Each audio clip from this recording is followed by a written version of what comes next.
Welcome back to the morning show here on Arise News. Joining us now to review some of the top headlines in today's newspapers from around the world is Arise News analyst Emmanuel Efeni. Good morning, Emmanuel. Good morning, Ruben. Efeni. Good morning, Tundu. Good morning, Leila. Well, let's start straight away with these day newspapers. The lead story. Finally, federal government Southwest governors reach compromise on Amotekun to agree on legal framework for regional security network. Now, other newspapers are reporting the same story. The Daily Sun, federal government Southwest governors strike deal on Amotekun to formalize security outfit, while the Nation newspaper, Operation Amotekun, federal government governors strike deal.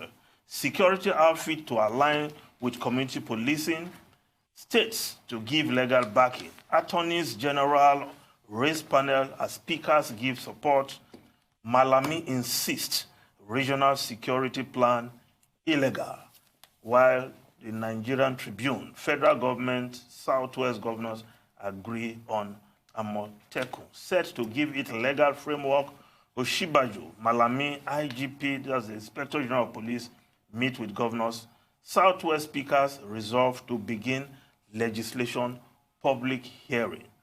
Now, after that meeting yesterday, which was a welcome development, the governors insisted they wanted to see the president over this matter. The president being out of town, delegated the vice president to meet with the governor. And if there is one person who is in a very good position to find a solution to this, it should be the vice president.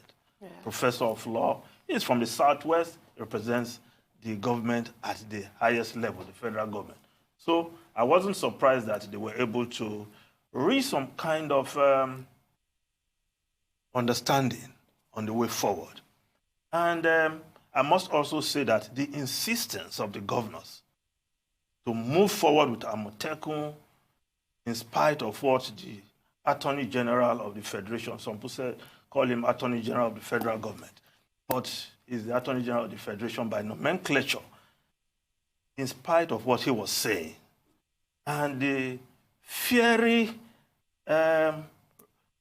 what one leader called rhetoric of people like Wole Soyinka, Nobel laureate, I think also led to this kind of meeting that, look, we need to look for a common ground. That was why I found it quite patronizing when one of your guests, Issa Remus, premised his whole talk on what Asiwaju Bola Ahmed Tinubu said, as if that gave birth to this dialogue that has led to this, what I will not call a compromise. Actually, the meeting was pre-scheduled. Yes, so as we tried so to it was.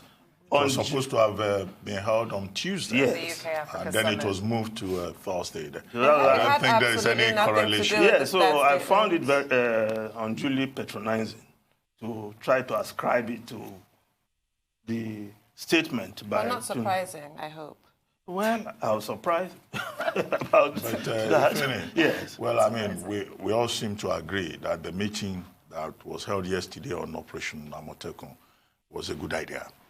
And that the outcome, would help to douse tension, reduce anxiety, but perhaps it will also encourage other groups in Nigeria to come together and formulate or, establish similar outfits, since the whole idea is cooperation with existing agencies, sharing of intelligence.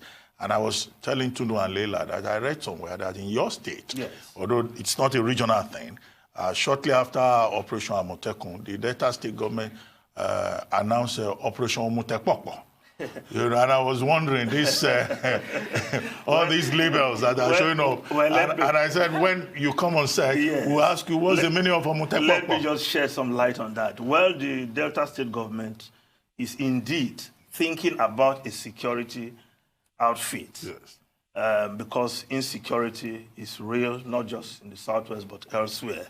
And that includes Delta State and neighboring Edo State. But the Operation Omotekpokpo.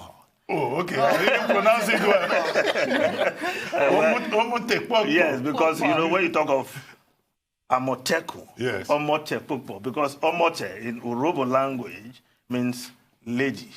Lady? Yes. And Omotekpokpo means young lady. And if you want to use Operation Young Lady. No, so I'll get there. Omotekpokpo means young lady or fresh lady, if you will. For a security outfit. No, so there is is no security outfit by that name. It's one of those jokes from Warri, actually. Because the closest term to Amotekun is Omotekpokpo. And the flip side of Omotekpokpo is Omotetokbe, which is a lady that is old, no, fairly old, waiting for marriage, and marriage is not yet Anyway, inside. This is another indication of how Nigerians have taken this whole controversy to a comedic level. Yes, so it's from, that's Operation Omotekpokpo, emerged from Warri. It's a joke that is just trending. I see. Yes, but the Delta State government is thinking of a security outfit, but not Operation Omotekpokpo. Otherwise, that would mean another concept. Operation looking for the young girls. Anyway, yes. You have other stories for us? Yes. If we just go to the Guardian newspaper, you've been talking about this all morning.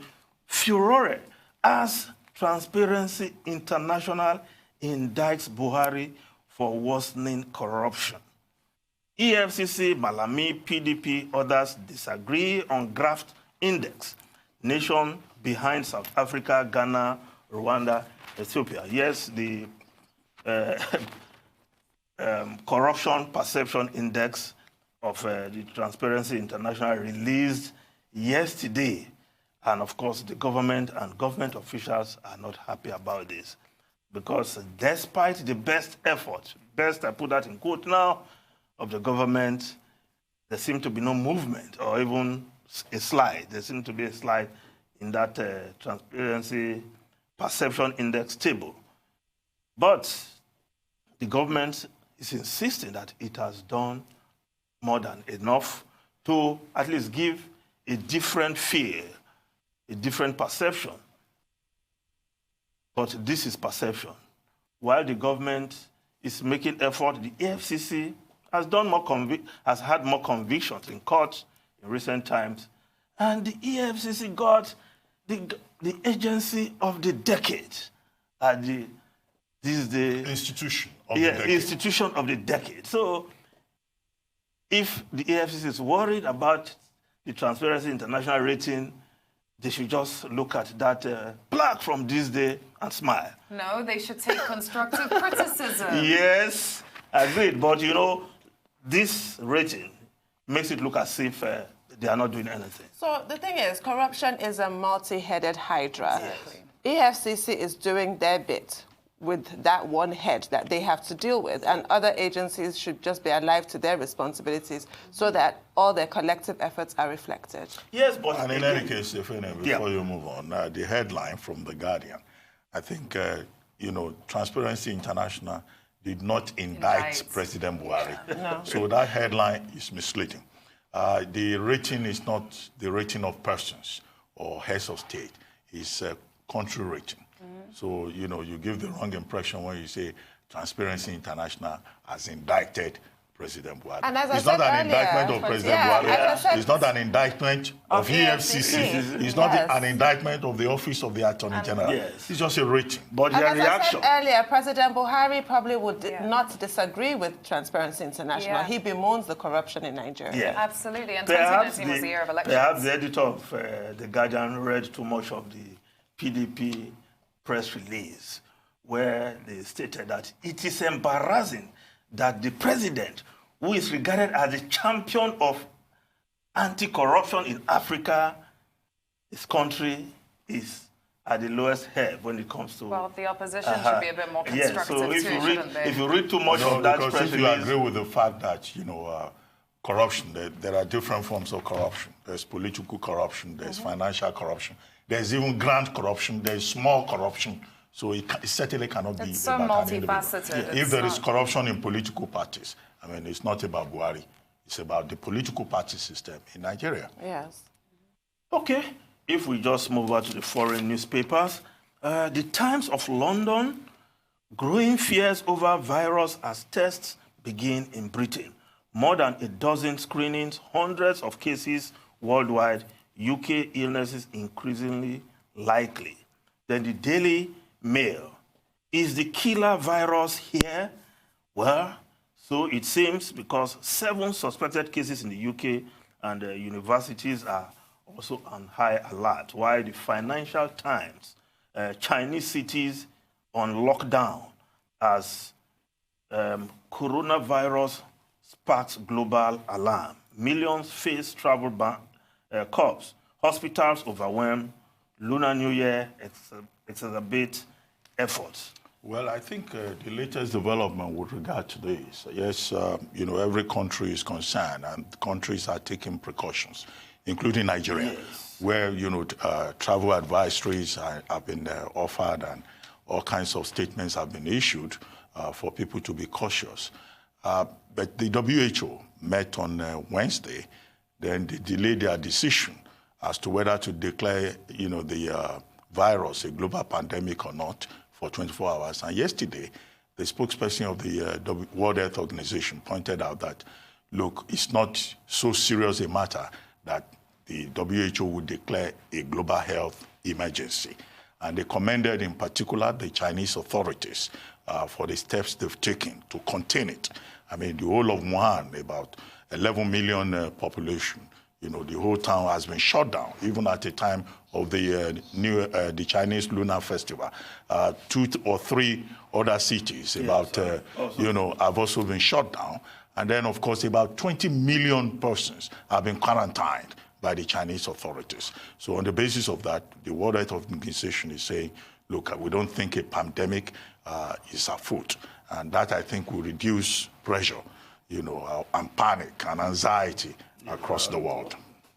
So the Chinese authorities on top of the situation, so to speak. So to Thanks, speak. Mr. Efeni. Thank you Have a very great much, weekend. Efeni.